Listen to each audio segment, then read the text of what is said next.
नमस्कार साथियों, आपका स्वागत है हमारे दीर्घायु योग चैनल पर। आज हम बहुत ही प्रभावशाली प्राणायाम का अभ्यास करेंगे जिसका नाम है नाड़ी शोधन प्राणायाम। इसे आजकल लोग अनुलोम विलोम के नाम से भी जानते हैं। इस प्राणायाम का अभ्यास यदि आप प्रतिदिन सुबह खाली पेट इस प्राणायाम को प्रतिदिन करते हो तो आपको काफ़ी प्रभावशाली फायदे प्राप्त होंगे इससे। मेरे को स्वयं को IBS की समस्या थी और साइनस की प्रॉब्लम थी, तो मैंने भी कुछ आसनों के अभ्यास से और प्राणायाम के अभ्यास से इन समस्याओं को धीरे धीरे निजात पाई है।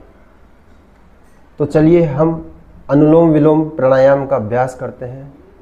ये प्राणायाम आपको 72,000 नाभि केंद्र पर 72,000 नाड़ियों को भरपूर प्राण पहुंचाता है। और इस प्राणायाम को करने का सरल तरीका, जो लोग कभी इस प्राणायाम को अभी तक कभी किया नहीं और पहली बार करने जा रहे हैं, तो शुरुआत में सुखासन की स्थिति में बैठना है। सुखासन की स्थिति में बैठकर बाएं हाथ में इस प्रकार ज्ञान मुद्रा बनाएंगे, दाएं हाथ में विष्णु मुद्रा बनाएंगे। इस प्रकार दो अंगुलियों, अंगूठे के पास वाली दोनों अंगुलियों को अंदर की ओर और अनामिका को इनको बगल में खोल के रखना है। इस प्रकार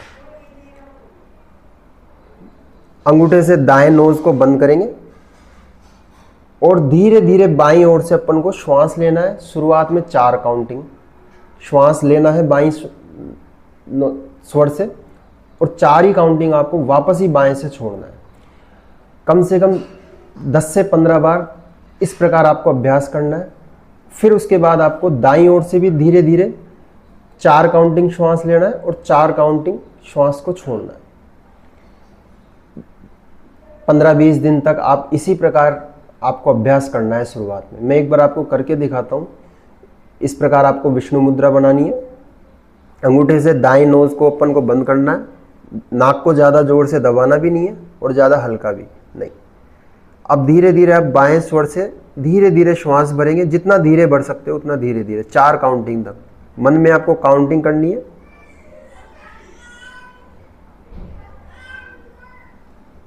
फिर वापस 4 काउंटिंग ही वापस आपको श्वास को बाहर छोड़ना है। इस प्रकार आपको बाएं तरफ से 10 से 15 बार प्रैक्टिस करनी है इसकी।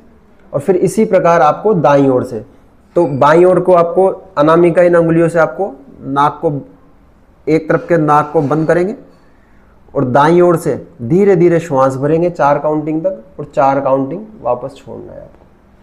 जब आपकी इसमें कैपेसिटी 10 काउंटिंग तक पहुंच जाए, यानी 10 काउंटिंग तक श्वास लेना और 10 काउंटिंग तक छोड़ना, जब आप इस अभ्यास तक पहुंच जाओ, उसके बाद में आपको फिर इसके अगले अभ्यास पर जाना है। उसका अभ्यास इस प्रकार रहता है। बाएं स्वर से आपको धीरे, स्टार्टिंग बाएं स्वर से होती है और समाप्ति भी बाएं स्वर पे ही करनी पड़ती है। तो अपन देखते हैं।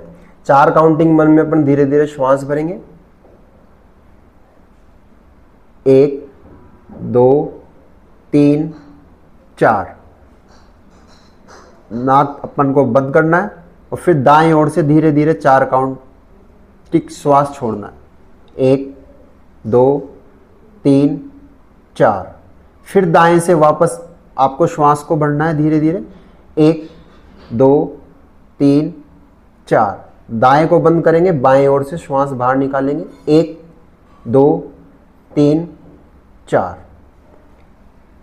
इसके बाद आपको इस प्रकार अभ्यास करना है। बाएं से शुरुआत करनी है और आखिर बाएं पे ही कंप्लीट होगा। ये शुरुआती लोगों के लिए जो पिछली तरीका बताया उस प्रकार आपको करना है। धीरे धीरे अभ्यास हो जाए तो इसको भी आप धीरे धीरे 10 काउंटिंग तक ले जाने का अभ्यास करें। शुरुआत में 4 से स्टार्ट करें। 1 महीने 2 महीने तक आप इसको एक एक काउंटिंग बढ़ाते जाए और धीरे धीरे 3 महीने 4 महीने में आप इसको 10 काउंटिंग तक ले जाने का प्रयास करें। धीरे धीरे, ना श्वास की गति सामान्य रहेगी, ना ज़्यादा जोर से श्वास लेना है, ना ज़्यादा आवाज़ आनी चाहिए श्वास लेते समय। यदि आप इस प्राणायाम को इस प्रकार अभ्यास करते हो तो जो लोग छोटी मोटी समस्याओं से परेशान रहते हैं, अनुलोम विलोम प्राणायाम बहुत ही प्रभावशाली प्राणायाम है। या यदि आप इसका प्रतिदिन अभ्यास करते हो आसनों के अभ्यास के बाद में, तो आपको काफ़ी बेहद प्रभाव दिखेंगे। मेरे को खुद को IBS का प्रॉब्लम था, जिसे आयुर्वेद में संग्रहणी कहते हैं, और साइनस की प्रॉब्लम थी, नाक से काफ़ी पानी आता था। तो आज मैं खुद 7 साल से इन समस्याओं से बिल्कुल छुटकारा पा चुका हूँ। तो मेरा आप लोगों से अनुरोध है कि सही ढंग से योग आसनों से जुड़िए और धीरे धीरे आसनों का अभ्यास करते रहिए, प्राणायाम का अभ्यास करिए, और आप खुद समय बाद देखोगे कि आपको काफ़ी इम्प्रूवमेंट आएगा। और साथ में अपने आहार को भी ठीक करिए। आप अपने आहार को, बाहर की चीज़ों को अवॉइड करिए और घर में बना हुआ साफ सुथरे भोजन को ग्रहण करिए। आप देखोगे थोड़े समय में ही आपको काफ़ी बेनिफिट मिलेंगे। दूसरी चीज़, जिनको हार्ट से जुड़ी हुई कोई समस्या हो, हाई BP रहती हो, तो उनको इसमें इनको कुंभक का इस्तेमाल नहीं करना। शुरुआती लोगों को या 2-3 महीने तक आपको कुंभक का इस्तेमाल नहीं करना। सिर्फ आपको बाईं ओर से श्वास भरना है, दाईं ओर छोड़ना है, फिर दाईं ओर से श्वास भरना है, बाईं ओर छोड़ना है। ये कंप्लीट हो जाता है। तो आप इसको शुरू में 3 मिनट से लेके 5 मिनट तक का अभ्यास करिए और धीरे धीरे इसका समय बढ़ाते जाइए। आप 5 मिनट से लेकर के आधे घंटे तक इसका अभ्यास करिए धीरे धीरे। चाहे से आपको 3 महीने लगे, 5 महीने लग जाए, लेकिन धीरे धीरे अभ्यास को बढ़ाते रहिए। और जब आप इसका अभ्यास करें तो शांत एकांत जगह में बैठ के इसका अभ्यास करिए। खुली जगह हो, खुले हवा में बैठ के, ज़्यादा जोर से भी हवा ना चल रही हो, तो इस चीज़ों का ध्यान रखिए। धूल मिट्टी उड़ रही हो तो उस समय भी ना करें। तो एक बार हम वापस करते हैं और दूसरे हाथ, दाएं हाथ से विष्णु मुद्रा। बाईं ओर से धीरे धीरे स्टार्टिंग करनी है, पर वो धीरे धीरे 4 काउंटिंग तक श्वास लेंगे। 1 2 3 4, बंद किया। दाईं ओर से धीरे धीरे 4 काउंटिंग श्वास छोड़ना है। 1 2 3 4, फिर दाएं से वापस भरेंगे। 1 2 3 4, फिर आपको बाईं ओर से श्वास छोड़ना है। 1 2 3 4, गति सामान्य रखनी है, ज़्यादा जोर से श्वास नहीं लेना। और इसको आप 3 मिनट से स्टार्ट करिए और धीरे धीरे इसको समय इसका बढ़ाते जाइए। यदि आप इसका अभ्यास प्रतिदिन करते हो तो आपको 3-4 दिन में ही धीरे धीरे बेनिफिट मिलने चालू हो जाते हैं। धन्यवाद।